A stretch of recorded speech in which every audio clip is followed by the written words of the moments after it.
All right, so today we're talking maintenance. We have a lot of questions from people coming in asking what is the daily maintenance on a Nutri-Tower. So generally what I've kind of kept up over the past years is I just give it a big once over. You want to watch for certain things like this. Like you can see that this lettuce plant is growing towards the light, which is totally normal. However, it's always good to give it a bit of a rotation. So I just kind of grab these leaves and carefully push them back.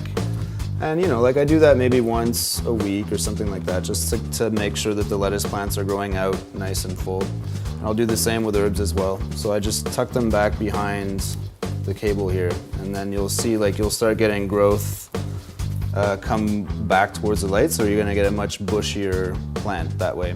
The other thing to look for is a part of the process here is you're gonna see that there's gonna be a lot of, well, not a lot, but like some dying leaves that come in, and these things, it's not really a problem. It's a normal process, but you want to remove them because it does create debris in the system. So I just pluck them off and put them aside. Aside from that, you want to just kind of look at everything, make sure that your tubes are all in the right places, they haven't been disturbed. You want to also, I mean, if you're bringing in plants from outside, sometimes you can get bugs. It's just a part of gardening, so you want to keep an eye. Like I always flip leaves over to make sure that there's nothing going on.